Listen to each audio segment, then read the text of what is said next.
There are wishes we make without expecting much in return. And then there are those so small, so honest, that they seem to fit inside a snowflake.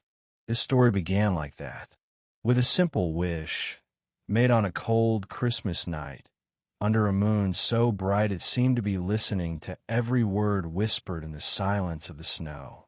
You know those moments when you feel like the universe is paying attention? It was exactly that. A little boy, alone in the snowy garden, looked up at the sky and asked for something that perhaps only a child would know how to ask for with such purity: a friend. And what happened next? Well, it was magical. It was real. And it was complicated too, because wishes that come true usually arrive accompanied by challenges we don't expect. So, settle in there. Take a deep breath. Let your shoulders drop a little. Relax your jaw. And come with me to that last street in a small town where the snow covers everything like a white and silent blanket. Before we truly begin the story, I want you to do something. Close your eyes for a moment, if you can. Feel the weight of your body sinking slightly into the bed, the couch, wherever you are right now. Notice how the earth beneath you is firm, secure, supporting you completely. There's no rush here at all. None. My voice is like a friend who came just to keep you company while you rest. Now breathe in through your nose, nice and slow, and let it out through your mouth, releasing anything that's weighing on your thoughts. Do this one more time. Breathe in and release. Feel your feet relax, your ankles, your calves, your knees. Let this feeling of rest move up through your legs, through your hips, through your belly. Relax your shoulders, your neck, your forehead. Let everything become soft. If any thought appears, that's okay. Let it pass like a cloud in the sky. You don't need to fight anything. Just observe and let it go. Now I want you to imagine something with me. Close your eyes again, if you'd like, and visualize this. You're in a garden covered with snow. It's nighttime. The air is cold, but it doesn't bother you. It's that pleasant cold that makes you want to wrap yourself in a warm blanket afterward. The trees around are quiet, their branches full of snow glistening under the moonlight. And what a moon! It's enormous in the sky, round, golden like an ancient coin. It seems like it's looking at you, curious, gentle. In the distance, you see a house. Small, cozy, smoke rising from the chimney, warm lights in the windows. You can smell something baking, cookies perhaps, cinnamon, ginger. Inside that house, a family is preparing for Christmas. Muffled laughter, quick footsteps of people who are busy, but happy. And in this garden, right in the middle of the snow, there's someone very special, a little boy. And this boy is about to experience something that will change everything. This story was inspired by something real, you know. Not long ago, an unexpected animal entered my life in a completely surprising way. And it was so beautiful, so simple, and at the same time so transformative that I thought, I need to tell this somehow. So I created this story about a boy who makes a wish, about a white rabbit that appears as if it were the answer in the form of life, and about how sometimes adults need a little push to see the magic that's already right in front of them. It's a story about belief, about care, about responsibility, and, of course, about love. That kind of love that doesn't need many words. That shows itself in small gestures, in patience, in glances, and that, in the end, transforms an entire house, making it more alive, warmer, more home than ever. So relax. Let your breathing become slow and calm.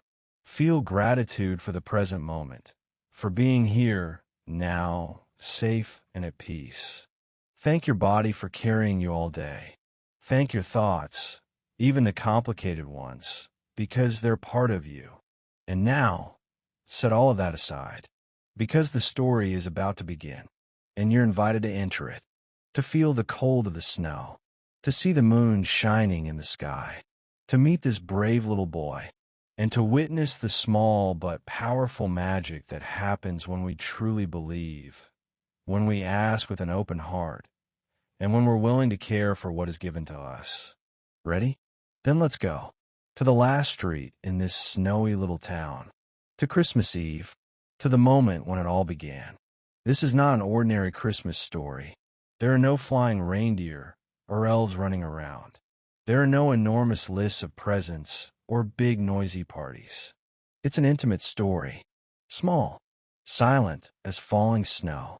But that's precisely why it's powerful, because it speaks of what truly matters, of connection, of belonging, of when someone or something enters our life and suddenly everything makes more sense.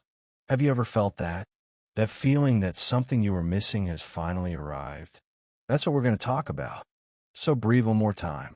Release any tension you're still holding. And come with me. Let's go to that street, to that night, to the moment when a little boy looked at the moon, and the moon, somehow, answered. The last street in that little town was the kind that seems to have been forgotten by the rest of the world, in a good way. You know those places where time passes more slowly, where people still wave at each other through the window, where everyone knows the neighbor's pet's name. It was like that. The street ended in a dead end, surrounded by old trees that in winter were completely white, covered with snow up to the thinnest branches. The houses were small, cozy, all with chimneys that on that Christmas Eve night released thick and fragrant smoke. Burning wood, baking cookies, lit candles. The smell coming from inside the houses was warm, sweet, comforting. Outside, however, the world was something else.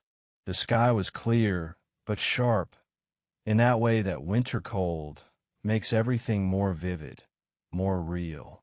And up high, shining like a golden coin thrown against the dark velvet of the night, was the moon. The boy had always thought the moon was alive. Not in the way people are alive, of course, but alive in a different way. As if it observed, as if it knew. Every night, before sleeping, the boy would go to his bedroom window and look up and sometimes even talk. Nothing very elaborate, just simple things. "Hi, moon. How are you up there?" Or, "Did you see what happened today?" It was funny. It was like having a curious neighbor who never talked back, but who always seemed to be paying attention. And on that night, Christmas Eve, the moon was especially beautiful. Full, bright, impossible to ignore. The boy had been inside for hours, helping his mother prepare the feast, listening to his father tell stories about old Christmases. But his thoughts wouldn't leave there, the moon, because the boy had a wish, an important wish, and he knew that if there was a right moment to make a real wish, it was that night. So, when no one was looking, the boy put on his thick coat, stuffed his feet into boots, which were too big, inherited from an older cousin, and went out the back door, straight to the garden.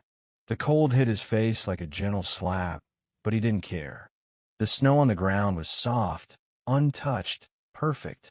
Each step sank a little and made that characteristic sound, that crunch that only fresh snow knows how to make. The boy walked to the middle of the garden, far enough from the house not to be seen through the lit windows, but close enough to still feel the warmth escaping through the cracks. And then he stopped. He lifted his face to the sky, and there it was, the moon, enormous, golden, almost seeming to smile. The boy took a deep breath, the cold air burning his throat slightly, and began to speak, softly, as if telling a secret. "Hi, moon. I know you're busy today, with Christmas and everything, but I wanted to ask you something. It's nothing big, I promise. It's small, small enough to fit in a snowflake." The boy paused, looking around as if checking if anyone else was listening. Just the cold wind, just the silence of the night. I wanted a friend. Not just any friend. A friend with four paws. You know, a rabbit. I've always wanted one. But Mom says they take a lot of work. That they make a mess. That we don't have space. But I know I'd take really good care of it. I would. I swear. So, if there's any chance, I'd really like to have a rabbit here with me. Today. Tonight. So we can spend Christmas together. The boy's voice trembled a little at the end, not from cold, but from hope. That pure hope that only children can have. The hope that maybe, just maybe, the impossible could become real. For a moment, nothing happened. The moon continued there, shining quietly. The wind blew gently, swaying the tree branches and making the snow fall in small, glittering cascades. The boy waited, counted to 10 mentally, then to 20, and then, almost giving up, almost turning to go back inside, he heard it. A sound. Different. It wasn't the wind. It wasn't the falling snow. It was movement. In the snow. Light steps, but deliberate, coming from somewhere behind him. The boy's heart raced. He turned slowly, almost afraid that if he made too much noise, whatever was there would disappear like smoke. And then he saw, sitting right there, a few meters away, illuminated by the silvery light of the moon, as if it were part of a dream, a rabbit. A white rabbit. Not huge. Not tiny. It was exactly the size of a wish. Snow-white fur, dark and bright eyes, long ears standing upright. It was sitting, calm, looking directly at the boy, as if it had been waiting, as if it knew it had been called. The boy froze for a second, unable to believe what he was seeing. But then the rabbit twitched its nose in that characteristic way rabbits do when they're curious, and something inside him released. He took a step forward, then another, slowly, no rush, and the rabbit didn't move, just stayed there, waiting. When the boy was close enough, he extended his hand, trembling slightly, and the rabbit stood up on its hind legs, brought its nose close and sniffed. Slowly, investigating, and then, as if it had approved, it did something simple but profound. It gently touched its nose to the boy's palm, like a soft kiss, like it was saying, "Okay, I accept. Let's do this." And in that moment, in that snowy garden under the golden light of the moon, a silent agreement was sealed. A wish had become real. And now, well, now came the hard part, because one thing was asking, another, completely different, was keeping. If you're enjoying this story so far, leave a comment telling us what you think, like the video, and if you haven't already, subscribe to the channel so you don't miss the next cozy stories we bring here. Your company makes all the difference. Now, let's continue. The first thing that went through the boy's mind was, now what? Because one thing is making a wish to the moon. Another completely different is having that wish there, in front of you, looking at you with those dark and trusting eyes. The rabbit was waiting, clearly waiting, as if it knew that the next decision belonged entirely to the boy. And the obvious decision, the only possible one, was to take it inside. But how? Mother was in the kitchen, finishing the dessert. Father was probably still in the living room, adjusting the last decorations on the Christmas tree. The house was full of movement, of sound, of that pleasant chaos that Christmas brings. How does someone manage to enter with a rabbit, a real rabbit, without being noticed? The boy looked at the rabbit. It looked back, and then, as if reading his thoughts, it hopped forward once and touched its nose to his hand again, gently, as if saying, "Trust me, we can do this."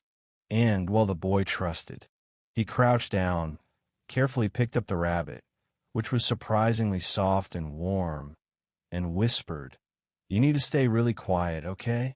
Really quiet, just until I can explain everything properly." The rabbit twitched its nose once, just once, as if it perfectly understood the agreement. The boy held it carefully, feeling the warm weight against his chest, and started walking back to the house. The two big boots sank into the snow, making more noise than he would have liked, but the rabbit didn't move. Stayed quiet, nestled in his arms as if it had always belonged there.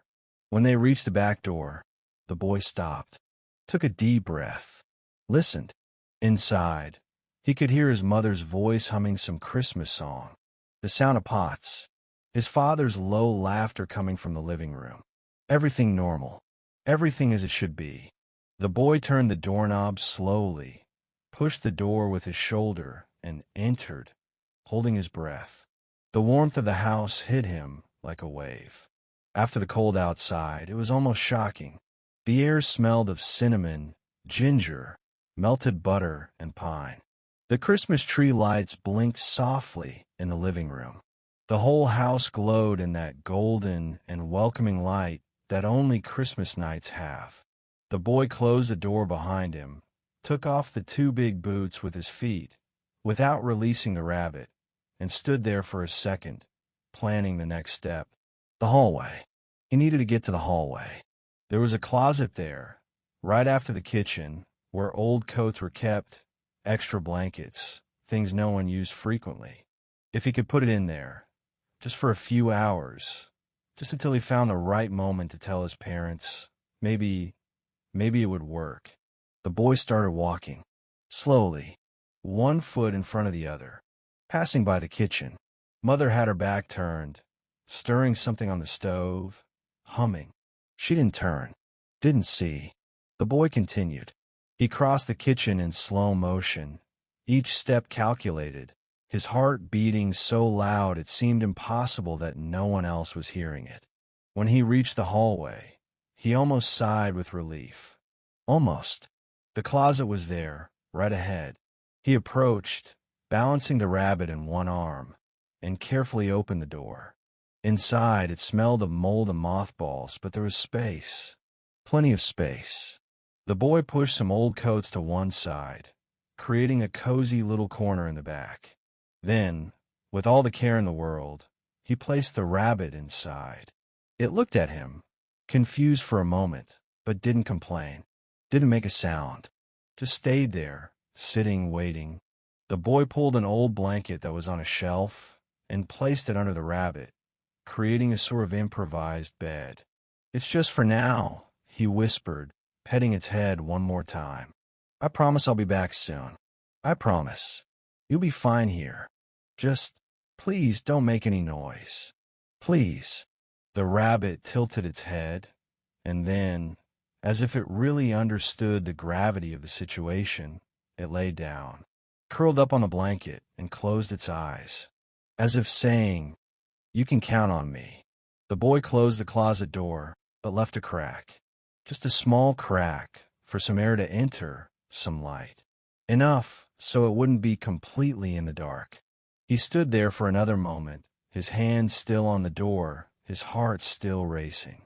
He couldn't believe it had actually happened, that he had asked the moon for a wish, and that the moon, somehow, had answered. But now came the hard part.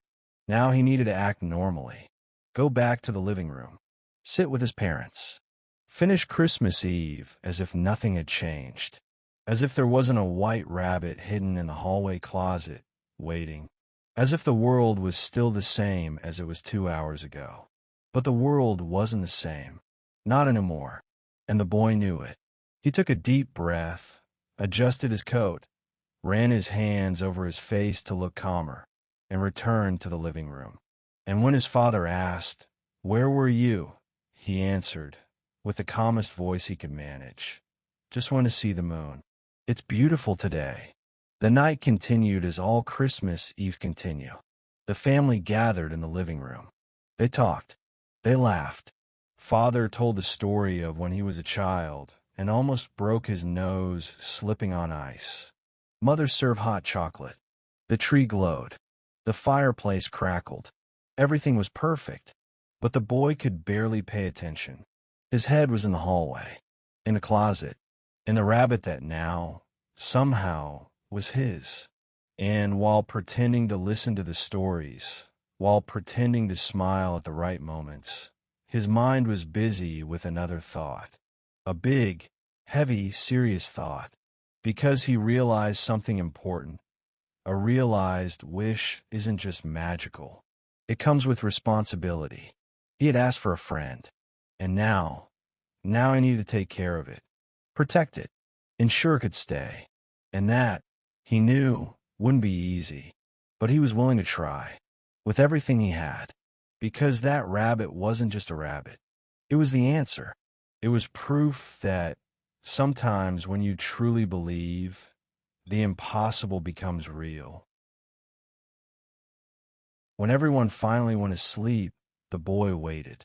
Lying in bed, eyes fixed on the ceiling, listening to the sounds of the house calming down. First father went upstairs, then mother turned off the living room lights. Footsteps in the hallway. His parents' bedroom door closing. A few more minutes of silence. And then, nothing. Just the distant sound of the wind outside and the occasional creaking of the house settling in the cold of the night. The boy waited a bit longer, just to be sure.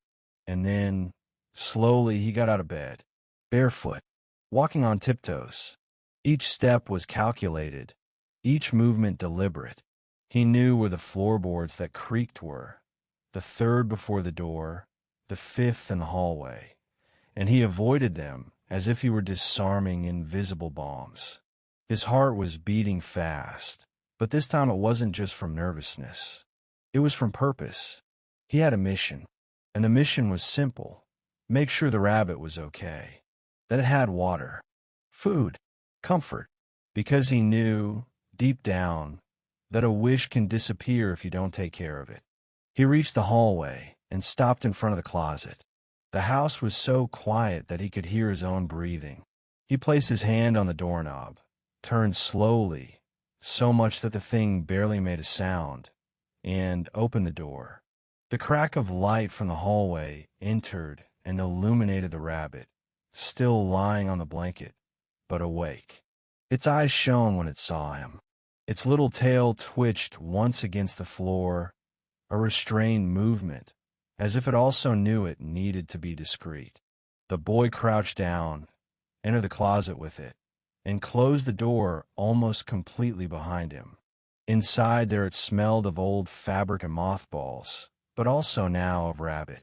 That warm and slightly musky smell that he was already beginning to recognize. He extended his hand and petted its head. "Hi," he whispered. "Sorry I took so long. I brought water." He had a small bowl that he had gotten from the kitchen, one of those plastic ones that no one used anymore, full of fresh water. The rabbit sniffed and then began to drink, slowly, politely, as if wanting to show it deserved to be there. After the water, the boy left the closet and returned to the kitchen. Now came the complicated part. Food. He couldn't simply grab the bowl of non-existent rabbit food that didn't exist, so he needed to improvise. He opened the refrigerator, the yellow light flooding the dark kitchen. Inside, there were leftovers from the feast, roasted chicken, mashed potatoes, bread, some slices of cheese. The boy thought quickly. Rabbits eat vegetables. He found some lettuce leaves, a carrot that was in the vegetable drawer, a small piece of apple. He placed everything on a small plastic tray that was usually used for leftovers and closed the refrigerator carefully. The kitchen went dark again. He waited, listening. No sound coming from upstairs. All good. All safe. He returned to the hallway. The rabbit was still awake, waiting. When it saw the boy return with food, it stood up and began to sniff the air, interested. The boy placed the tray on the floor, inside the closet, and watched as it ate. It didn't devour, didn't make a mess. It ate slowly, nibbling properly, as if it knew that this was a gift, not a right. The boy smiled, feeling a wave of relief. It was okay. It was comfortable. It was safe. "You're a good boy," he whispered, scratching behind its long ears. And the rabbit, in response, pressed its head against his hand and closed its eyes for a moment. It was a small gesture, but it said everything. It said, "Thank you. I trust you." And in that moment, the boy felt the real weight of what he had asked for. Because a rabbit wasn't just a toy. It wasn't just company. It was a life that depended on him, that needed him. And that was scary, but it was also beautiful. It was a responsibility he had never felt before. And strangely, he liked it. The boy spent a few more minutes there inside, just sitting next to it, petting its warm back while it finished eating. He thought about everything he would have to do from there forward. Bring water again in the morning. More food. Find a way to take it outside to do its business without anyone noticing. It was a complicated plan. Risky, but he was already committed. He had already made the wish. He had already received the answer. Now he couldn't simply give up. Not when it was there, trusting him, depending on him. Tomorrow will be a big day, he whispered, more to himself than to it. It'll be Christmas, and I'll have to tell them. I'll have to make Mom understand. Dad, I think he'll like you. But Mom, she's more difficult. She thinks rabbits take too much work, that they make a mess, that we don't have space. But we do. I know we do. She just needs to see, to feel, the way I'm feeling right now. The rabbit finished eating, twitched its nose, and lay back down on the blanket. The boy adjusted the folds of the fabric around it, making sure it was warm. Then, reluctantly, he started to get up. "I need to go back to my room before someone wakes up and notices I'm not there," he whispered. "But I'll be back in the morning. Early. I promise." He gave one more last pet on its head and left the closet, closing the door carefully, leaving the same crack as before. He returned to his room the same way he had come, slowly, stepping in the right places, avoiding the creaks. When he finally lay back down in bed, his body was tired, but his mind was awake. He looked through the window. The moon was still there, shining, smaller now, beginning to descend in the sky, but still present. The boy whispered a silent thank you toward it. And then, finally, with his heart still beating strong and a small smile on his face, he closed his eyes. And for the first time in a long while, he felt he had a purpose, a reason to wake up early, someone who needed him, and that, he discovered, was one of the best feelings in the world. Christmas morning arrived, as all Christmas mornings arrive, slowly, but full of promise. Light entered through the boy's bedroom window, still timid, golden and cold at the same time. Outside, the snow remained untouched, glowing under the weak winter sun. Inside the house, the smell of fresh coffee began to rise up the stairs, mixing with the residual aroma of cinnamon and ginger from the night before. The boy woke before the alarm. Actually, he had barely slept. Every time he closed his eyes, he thought about the rabbit, if it was still okay, if it had managed to sleep, if it was cold, hungry, afraid. He got up quickly, put on his robe, and went straight to the hallway. The house was still silent. His parents were probably still sleeping, enjoying the lazy holiday morning. Perfect. He reached the closet, opened the door carefully, and there it was, awake, waiting. Its little tail began to twitch as soon as it saw him, but it didn't make a sound. Just looked at him with those dark eyes, full of trust. The boy entered, knelt beside it, and whispered, "Good morning. Merry Christmas." The rabbit touched its nose to his hand, once, quick, as if saying Merry Christmas to you too. He had brought more water and some pieces of bread with butter that he had prepared quickly in the kitchen. It ate slowly, polite as always, and then drank the water with silent gratitude. The boy stayed there, watching, feeling that strange mixture of happiness and worry that only those who care for someone can understand. He knew he couldn't keep this up forever, couldn't hide it indefinitely. At some point, his parents would discover. And when they discovered, well, he didn't know exactly what would happen. But it needed to be soon. It needed to be today. Because keeping a secret of that size on Christmas Day, in a small house where everyone circulated all the time, was almost impossible. He just needed the right moment. The moment when their hearts would be open, receptive, ready to see what he saw when he looked at it. But the right moment didn't come when he expected. In fact, what came was a conversation he wasn't prepared to hear. His parents woke up shortly after, and the boy was in the living room, pretending to play with one of last year's presents, when he heard voices coming from the kitchen. Mother and father were talking. At first, it was just about coffee, about what they were going to make for lunch, normal things. But then, the conversation changed. Father said something the boy couldn't hear completely, but he heard Mother's response, clear and firm. "No, honey, not a rabbit. I already said. It's not that I don't like them. I just can't imagine a rabbit living inside here. You know how it is. They take work. Fur everywhere. They need attention all the time. And we already have so much to take care of." The boy froze. His heart tightened inside his chest. Mother was talking about rabbits. Right now. Right today. As if the universe was testing him. Testing all of them. Father responded, his voice soft, patient.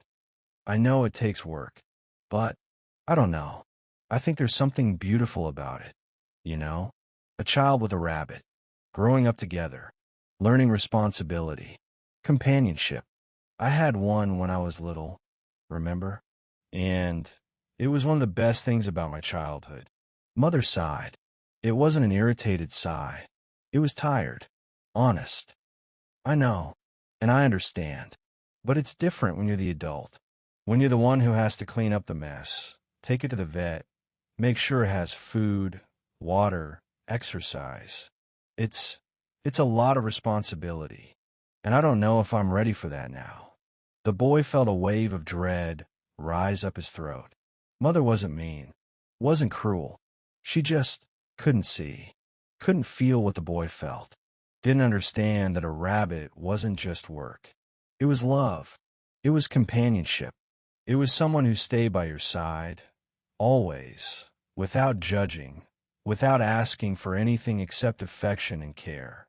But how to explain that to someone who had already decided they didn't want it? The conversation in the kitchen continued for a few more minutes, but the boy couldn't hear anything else. His head was buzzing, his chest tight. He got up, slowly, and went back to the hallway. He opened the closet again. The rabbit lifted its head, curious, as if asking everything okay. And the boy sat there, inside the closet, and hugged it. He pressed his face against the soft and warm fur and breathed deeply. "She doesn't want you," the boy whispered, his voice trembling. "But it's not because you're not amazing. You are. You're perfect. She just doesn't know that yet. She hasn't seen you the way I see you. Hasn't felt what I feel when you touch your nose to my hand. When you look at me that way. As if I mattered." The rabbit didn't respond, of course, but it pressed its head against his shoulder and stayed there. Quiet. Present. As if saying, "I'm here. No matter what happens. I'm here." And in that moment, the boy realized something important. Something that changed everything. The challenge wasn't just hiding the rabbit. It wasn't just finding the right moment to tell his parents. The challenge was bigger, deeper. It was making Mother see what he saw.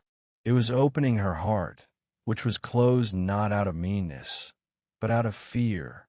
Fear of the work. Fear of the mess. Fear of the unknown. And the boy didn't know how to do that. Didn't know how to change someone's heart. But he knew one thing. If the moon had heard the first wish, maybe it could hear the second. Maybe there was still enough magic in the air, on that Christmas morning, to make one more miracle. A smaller, more subtle miracle. Not the miracle of bringing someone, but the miracle of transforming someone. Of opening eyes.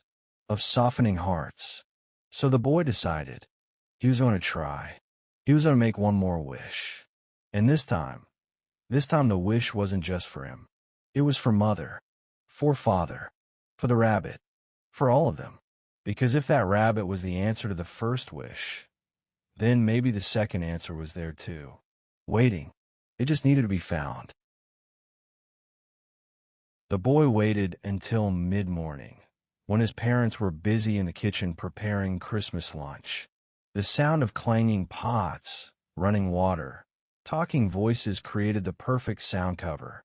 He went back to the closet, picked up the rabbit in his arms. It was starting to get restless, needed to go out, stretch its legs, breathe fresh air, and went straight to the back door. This time he wasn't as careful. He didn't have time. And, in a way, it didn't matter as much to be caught anymore. Because if Mother didn't change her mind, if her heart didn't open, well, hiding the rabbit forever wasn't an option. So maybe it was better to risk it. Try. Do everything within his reach. The boy put on the two big boots again, held the rabbit firmly against his chest, and went out to the garden. The cold hit his face like the night before, but now there was sun. Weak, but present. The snow reflected the golden morning light, creating a glow that almost hurt the eyes. The rabbit moved in his arms, excited, wanting to get down. He placed it on the ground, and it immediately began to sniff everything, to hop in the snow, to roll in it, as if discovering the world for the first time. It was beautiful to see, pure, innocent. The boy let it explore for a few minutes, smiling despite the worry he carried in his chest. It was impossible not to smile seeing it so happy. But then he looked at the sky. The moon was still there, even though it was daytime. Pale, almost invisible, but present. It always was. Even when you couldn't see it properly, it was there, observing, listening. The boy took a deep breath, feeling the cold air burn his lungs, and began to speak. This time not softly. This time with a firm voice, clear, full of purpose. Moon, I know you heard me yesterday, and I'm very, very grateful for that. You gave me exactly what I asked for. He's perfect. You did it right. But now I need something else. Something more difficult, I think. I need my mother to be able to see him the way I see him. I need her heart to open. Not all at once. Not in an abrupt way that scares her. But slowly, gently, the way you do things. Like the full moon that appears gradually, night after night. Can you do that? Can you help her understand? The moon didn't answer. Of course not. But the boy stood there, waiting, watching that pale trail in the blue sky. And then, something strange happened. The rabbit, who was playing in the snow, stopped, lifted its head, looked at the same place the boy was looking, and stayed quiet, motionless, as if it too was waiting, as if it too was asking. And in that moment, the boy felt something. It wasn't a voice. It wasn't a clear sign. It was more a sensation. A warm certainty that rose from his chest and spread through his whole body, as if someone or something was saying, patience, trust, things have their time. And he chose to believe, because there wasn't much more he could do. He had asked, he had cared, he had loved, and now he needed to wait, needed to trust that the magic that brought the rabbit to him could also open the heart that needed to be opened. Even if it was slow, even if it was difficult. The rabbit went back to playing in the snow, and the boy watched for a few more minutes. It was so complete, so whole, as if it had always existed, as if it had always been part of that garden, that house, that family. And maybe it had. Maybe it had always been there, waiting for someone to believe enough to call it. Waiting for someone to have the courage to ask. After a while, the boy called it back. Come, we need to go back before someone notices. The rabbit obeyed immediately, hopping to him with its nose twitching, eyes shining. He picked it up again, feeling the warm and comforting weight, and went back inside. This time, when he passed by the kitchen, Mother turned her head. "You're going out a lot today," she commented, without much interest, going back to stirring the pot. "Be careful not to catch a cold." The boy smiled, trying to look normal. "I'm fine. Just wanted to see the snow," and continued walking. Back to the closet. Back to the temporary hiding place. But while placing the rabbit back on the blanket, adjusting the water, checking if it was comfortable, the boy couldn't stop thinking about the moon, about the wish, about the strange feeling he had felt. Was it real? Was it just imagination? He didn't know, but he wanted to believe, needed to believe, because if he didn't believe, what else was left? "I did what I could," he whispered to the rabbit, petting its head. Now I just need to wait, and hope, and trust." The rabbit looked at him with those deep eyes, and then did something unexpected. It touched its nose to his face. A quick, affectionate touch on his chin, as if saying, "I know, I trust you, and you can trust too." And for some reason, that was enough. Enough to calm the boy's racing heart. Enough to make him feel that maybe, just maybe, everything was going to be okay.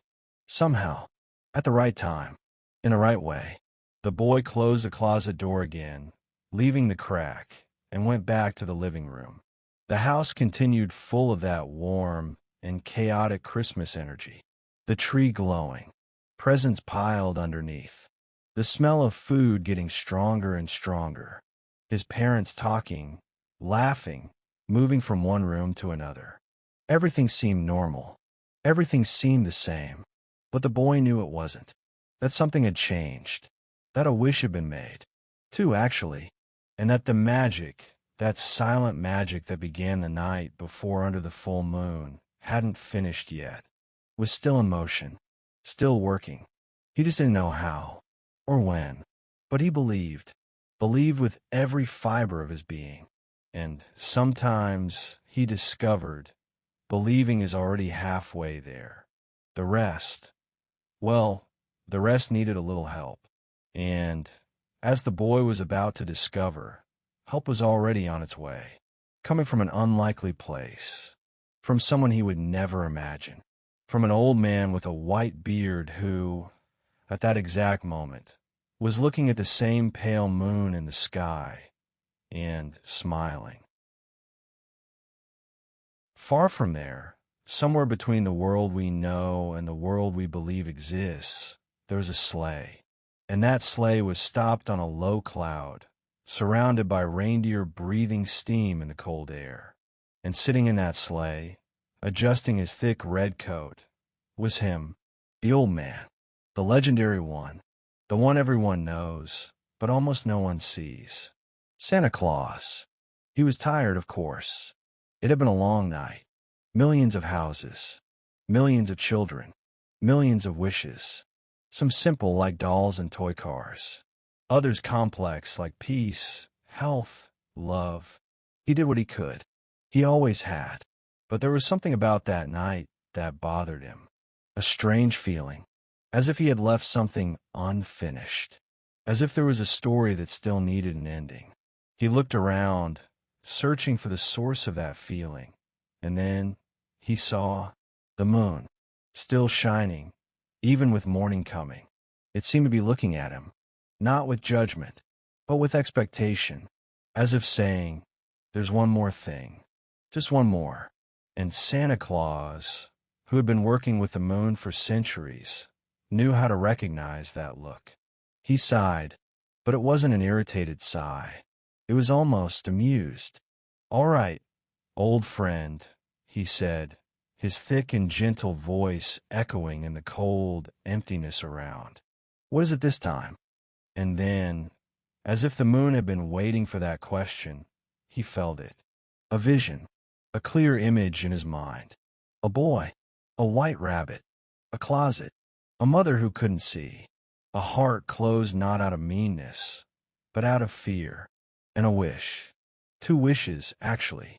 Santa Claus understood everything in seconds. He always understood. It was part of the job. Ah, I see, he murmured, scratching his thick white beard. A child who believes. A rabbit that appeared because someone asked. And a mother who needs a little push. He looked at the moon again, and this time smiled. A wide, genuine smile, full of affection. You never make it easy, do you?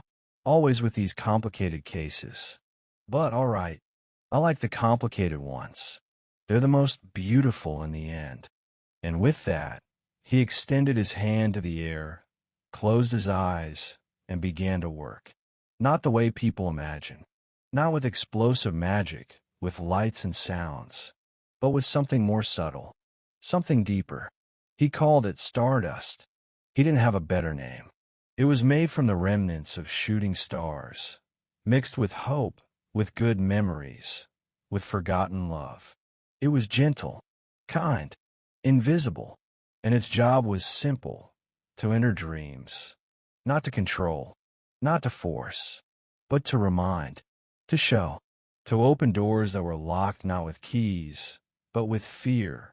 Santa Claus took a pinch of that dust, which glowed slightly in his hands, golden like the moon, silver like the snow, and blew it toward the little town below. The direction was clear. The house was obvious. And the target, well, the target was the heart of a mother who loved her family, but who didn't yet know there was room for one more. Go slowly, he whispered to the dust as it descended, floating in the air like inverted snowflakes. Don't scare her. Don't force. Just show.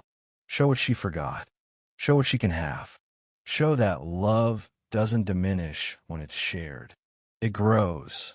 And the dust descended. Silent. Invisible. Perfect. It entered through the parents' bedroom window, passing through the glass like smoke. And it found the mother sleeping. She was lying on her side, breathing slow and deep, face peaceful, dreaming, probably. But about what? Santa Claus didn't know. Not yet. The dust hovered over her for a moment, as if deciding, and then spread. It fell gently on her forehead, on her closed eyes, on her heart, and gradually, slowly it began to work.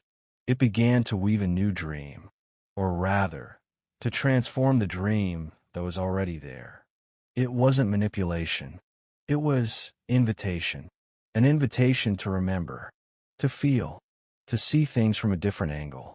And while the dust did its work, Santa Claus stood there, standing beside the bed, watching. He didn't need to stay, didn't need to see, but he liked to. He liked to witness these small but powerful moments. Moments when something inside someone changed, even if just a little, even if just the beginning. After a few minutes, he turned to leave. But first, he looked out the window. He saw the garden covered with snow. He saw the boy's small footprints. He saw the moon, now almost invisible in the lightening sky. And he smiled again. You chose a good one, Moon, he said softly. A child with a pure heart. A rabbit that appeared at the right time. And a mother who just needs a push to realize that life can be bigger, warmer, fuller than she imagines. He adjusted the red cap on his head, gave one last look at the sleeping mother. Her face now softened, almost smiling, and disappeared. Not through the door, not through the window. He simply was gone, like smoke, like melting snow, like magic that fulfilled its purpose. And outside, in the sleigh, the reindeer waited patiently. He climbed up, took the reins, and with a smooth movement, the sleigh began to move, rising, rising, until it disappeared among the clouds. But his work was done. The dust was planted. Now, it was just a matter of time. And while Santa Claus moved away, down below, in the small and cozy house, in the room where the mother slept, something was happening. Something subtle, something beautiful. A dream was forming. Not a common dream, full of disconnected and meaningless images. But a clear dream, vibrant, real. The mother began to move slightly in bed, her eyes moving under her closed eyelids. She was seeing something, feeling something, and for the first time in a long while, she was remembering when she was a child, when she too had believed in impossible things, when she too had made wishes to the stars, to the moon, to the wind, and when once, so long ago that she had almost forgotten, she too had had a rabbit, and how that rabbit had been one of the greatest joys of her life, how it had taught her to love without fear, to trust, to be responsible, and how, when it left, a part of her left with it. And since then she had kept that part locked, afraid to open again, afraid to lose again. But now, in the dream, she was remembering, and remembering, she began to feel that maybe, just maybe, it was time to open again. In the dream, the mother was in a place she didn't recognize, but that, at the same time, seemed familiar. It was an open field, immense, covered with soft green grass. The sky above was that deep blue you only see on perfect spring days. It wasn't cold. It wasn't hot. The temperature was exact, perfect, and the sun shone soft, warm, welcoming. But there was another light too, the moon. Even though it was daytime, the moon was there, enormous and silver, sharing the sky with the sun, as if the two had decided to coexist just for that moment. And under that double light, strange but beautiful, the mother began to walk, barefoot, feeling the soft grass under her feet. Each step was light, effortless, as if she were floating. And then she heard sounds, not aggressive, not scary, but joyful, playful. She turned her head and saw rabbits, several of them, running through the field, hopping, playing with each other, all different, large, small, fluffy, smooth, but all with the same expression in their eyes, pure joy, without complication, without fear, just joy. The mother stopped, watching, and something inside her moved, an old feeling, forgotten, as if a door that had been locked for years had creaked, opening just a crack. And through that crack, a memory began to leak. She remembered, when she was 7 years old, the rabbit her parents had given as a birthday present, a small mixed breed, with brown and white fur, floppy ears and eyes that seemed to understand everything without her needing to say anything. She remembered its name, Snowball. How had she forgotten? How had she let that memory buried for so long? Snowball had been everything, her best friend, her confidant, her playmate, of lazy afternoons, of nights when she couldn't sleep and it curled up at the foot of her bed, warming, protecting. She remembered how she used to tell its secrets, how it never judged, never complained, just stayed there, present, faithful. And in the dream, while remembering, she began to smile, a true smile, a smile she hadn't given in years. One of the rabbits from the field approached her. It was medium-sized, with light fur, long ears standing upright. It seemed familiar, as if she already knew it, but couldn't remember from where. It sat in front of her, looking up with those dark and trusting eyes. And then it did something simple. It stood on its hind legs, offering, waiting. The mother, in the dream, knelt down, without thinking, without hesitating. She extended her hand and gently touched its head. It was warm, soft, real, and in that touch, something inside her cracked. Didn't break. Cracked, like ice beginning to melt, like a wall beginning to give way. She felt tears in her eyes. Even being a dream, the tears seemed real, and whispered, I had forgotten what it's like to feel this. The rabbit tilted its head in that characteristic way, and then came closer, pressed its head against her knee, and stayed there, quiet, as if saying, "You don't need to forget again. You don't need to be afraid again." The mother petted its head, feeling the fur under her fingers, and more memories came. She remembered how Snowball used to wait for her at the door when she came back from school. How it would hop, excited, as if she were the most important person in the world. She remembered the walks, the afternoons in the park, how it would run after balls, after leaves, after nothing, just because it was alive, because it was happy. And she remembered how that had made her happy too.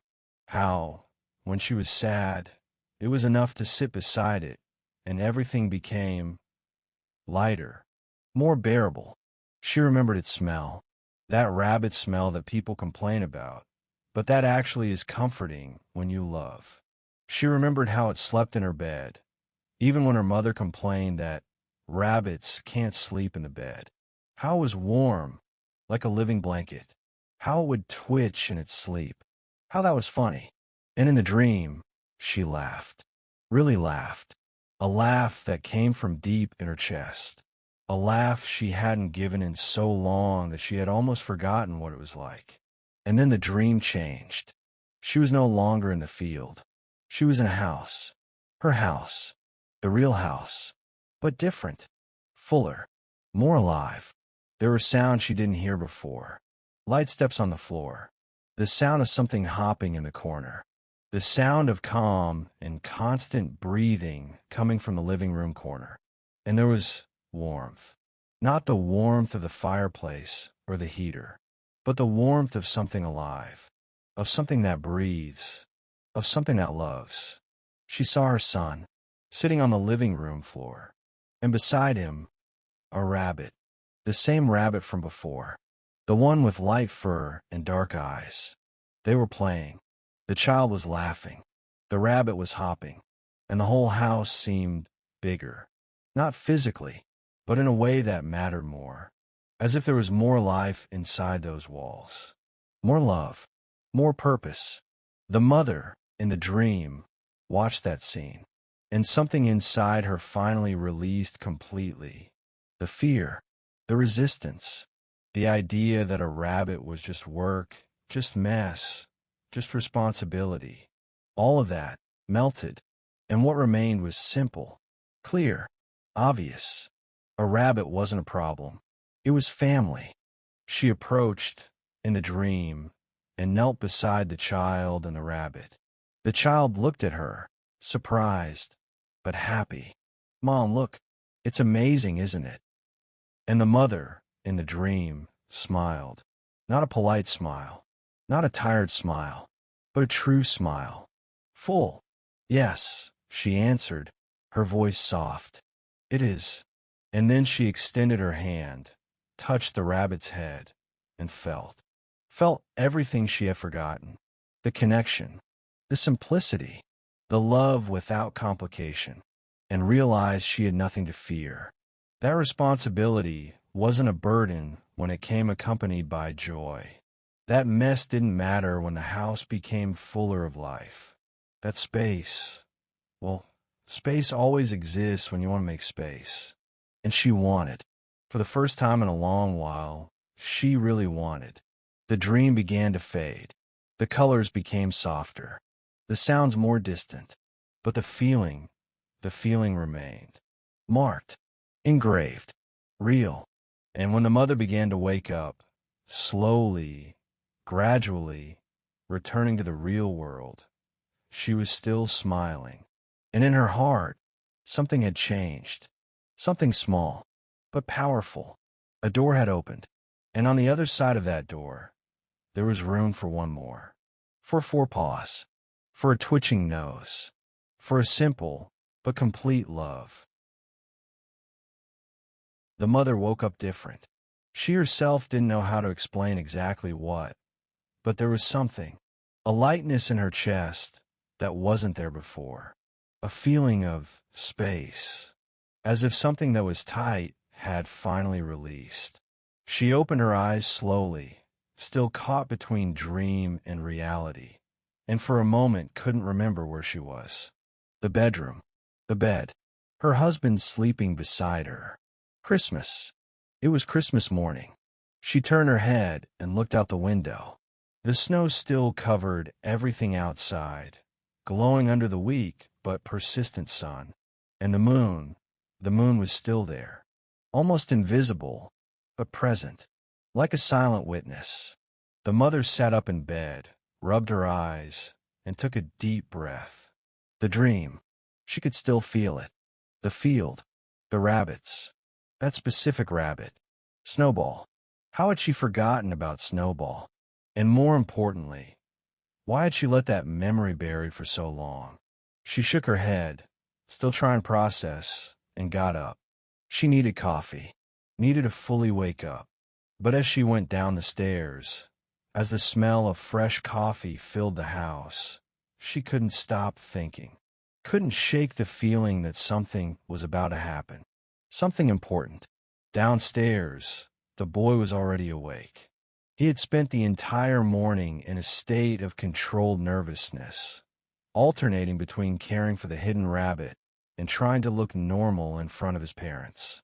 But now, seeing his mother come down the stairs, something in him noticed. Mother looked different. Her face was softer. Her eyes were open in a way they weren't before. Not literally, but truly, as if she had seen something, learned something, changed something. The boy felt his heart race. Could it be possible? Had it worked? The wish to the moon, the silent magic he had felt in the garden, had it really made a difference? He didn't know, but he felt, and feeling sometimes was enough. So, while Mother prepared the coffee, while Father also came down and the family began to gather to celebrate Christmas, the boy made a decision. He wasn't going to wait anymore. Wasn't going to hide anymore. It was now. It had to be now. Because if the magic had done its work, then the right moment had finally arrived. He waited until all three were in the living room. Tree glowing. Presents waiting. Everything calm. Everything perfect. And then, with his heart beating so hard it seemed it would come out of his chest, the boy stood up. I have something to show you, he said, his voice trembling a little. Father looked at him, curious. Mother too, but there was something in her look. Something gentle, patient, as if she already knew, somehow, that what was coming was important. What, sweetheart? Father asked, smiling. The boy took a deep breath. There was no going back. Wait here. Just wait, okay? And before they could answer, he ran out to the hallway, went straight to the closet, opened the door, and there it was, the rabbit, awake, waiting, its little tail twitching as soon as it saw him. He picked it up in his arms, feeling the warm and familiar weight, and went back to the living room. Slowly, step by step, heart pounding, hands sweating. When he entered the living room, holding the rabbit against his chest, the silence was immediate. Total. Father's eyes widened. Mother was completely still. For a second that seemed to last an eternity, no one said anything. No one moved. And then, Mother stood up, slowly, and began to walk toward the boy. Her face was hard to read. There was surprise, of course, but not anger, not irritation. There was something deeper, something the boy didn't expect. Emotion. Mother stopped in front of him, looking at the rabbit. The rabbit looked back, quiet, calm, as if understanding this was the decisive moment. And then, to the boy's complete surprise, Mother knelt down, got to his height, and extended her hand. Slowly, hesitant at first, but then more firmly. The rabbit sniffed her hand, investigating, and then did what rabbits do when they trust.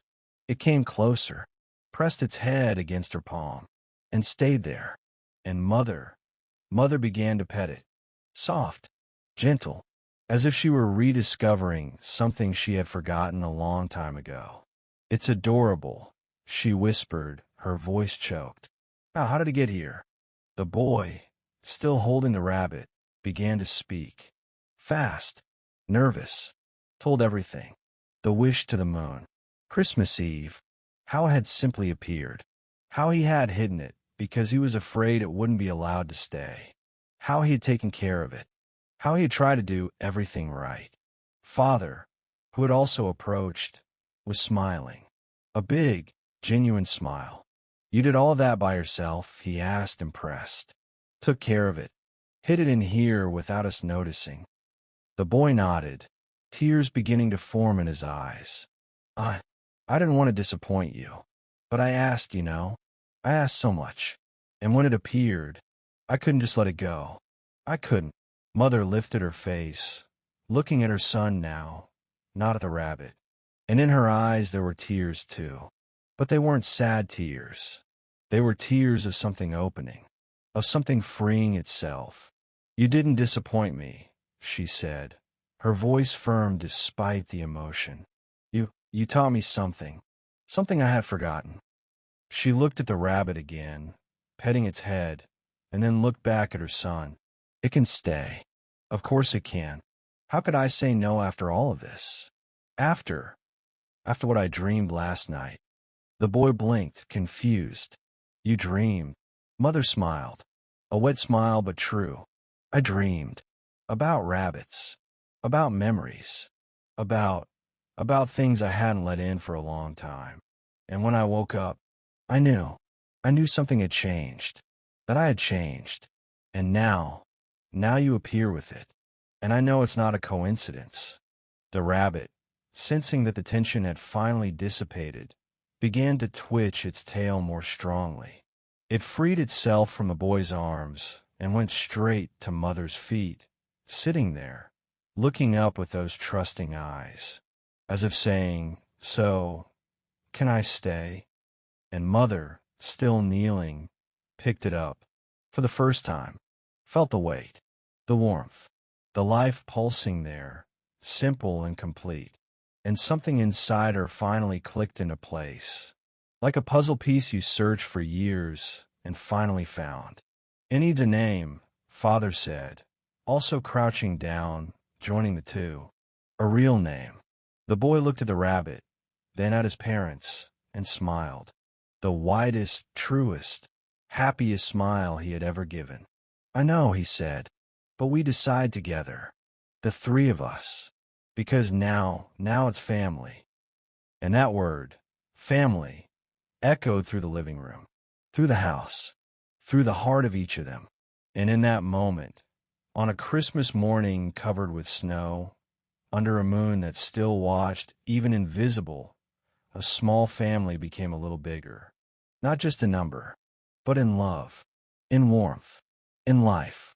And the house, which was already good, became better, more complete, more home than ever. Later, when Christmas lunch had already passed, when the presents had already been opened, when the house was immersed in that pleasant and tired peace that only holidays bring, the boy picked up the rabbit and went out to the garden. Father and Mother were in the living room, talking softly, smiling, planning the things that would need to be done. Buy rabbit food, choose a proper hutch, schedule a vet appointment. Practical things.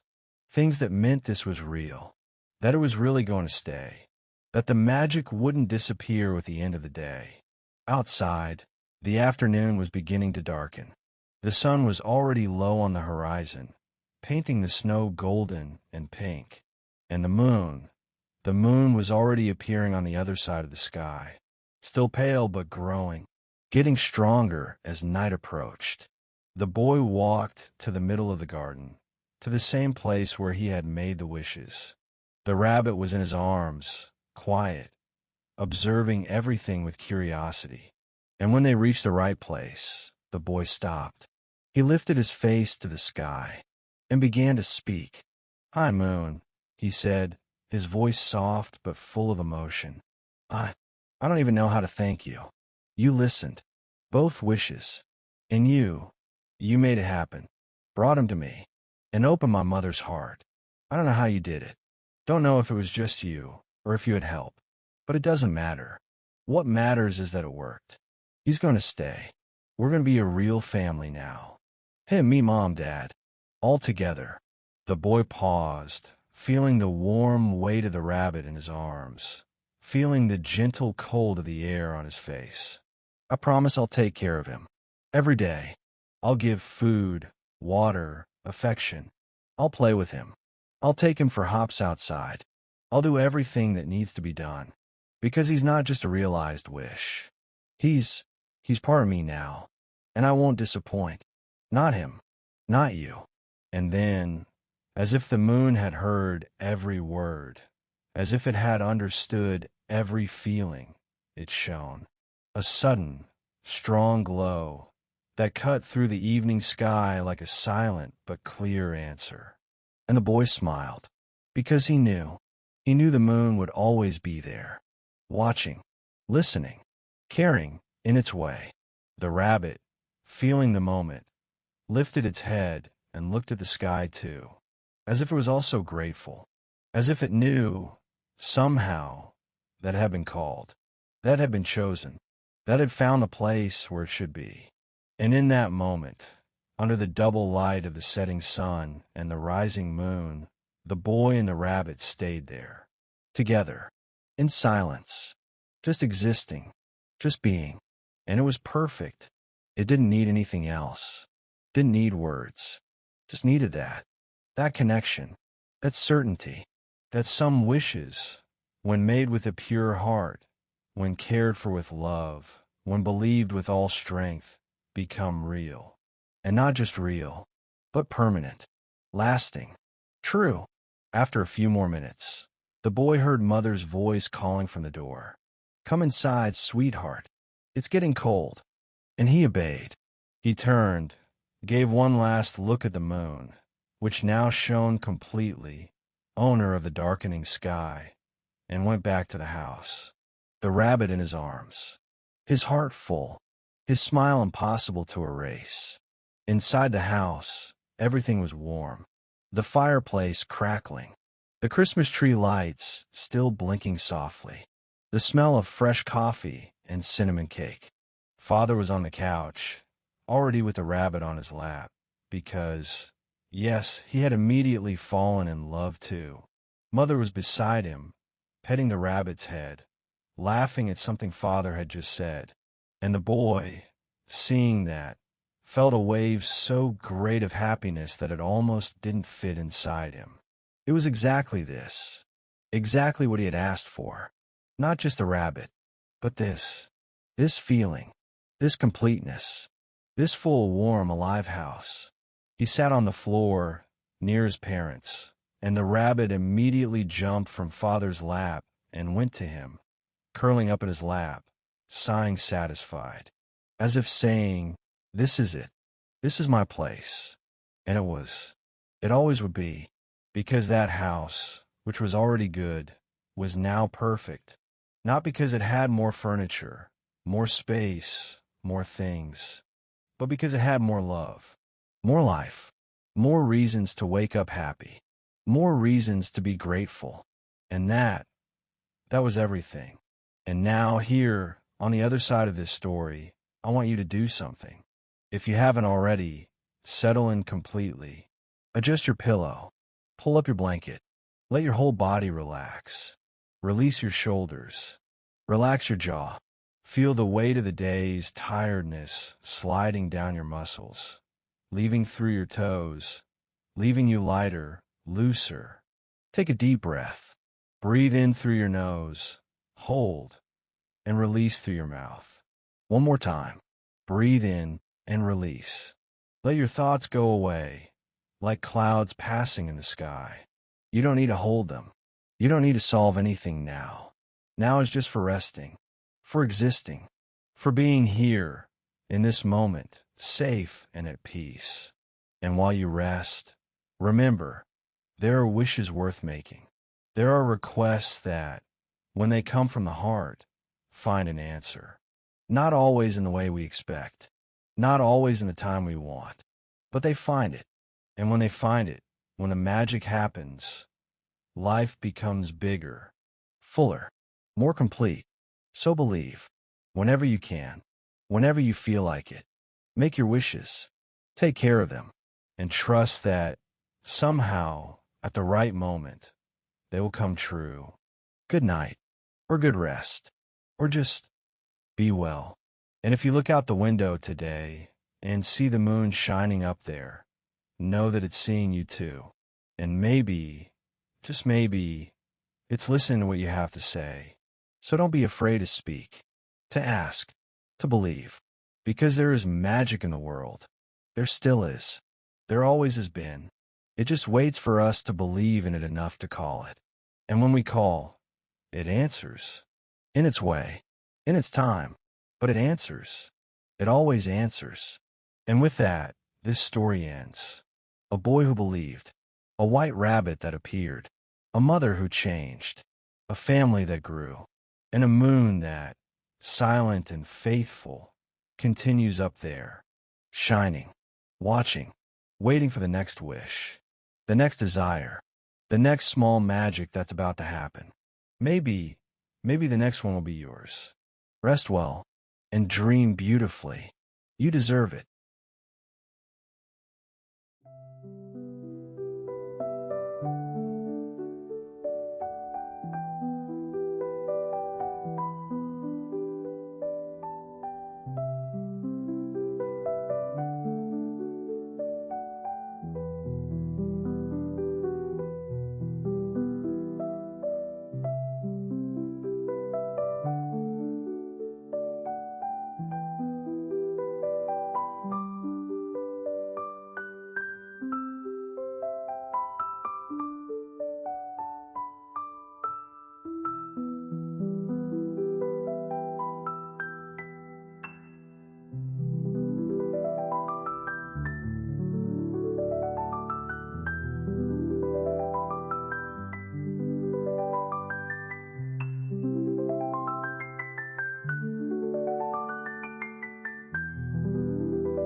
you.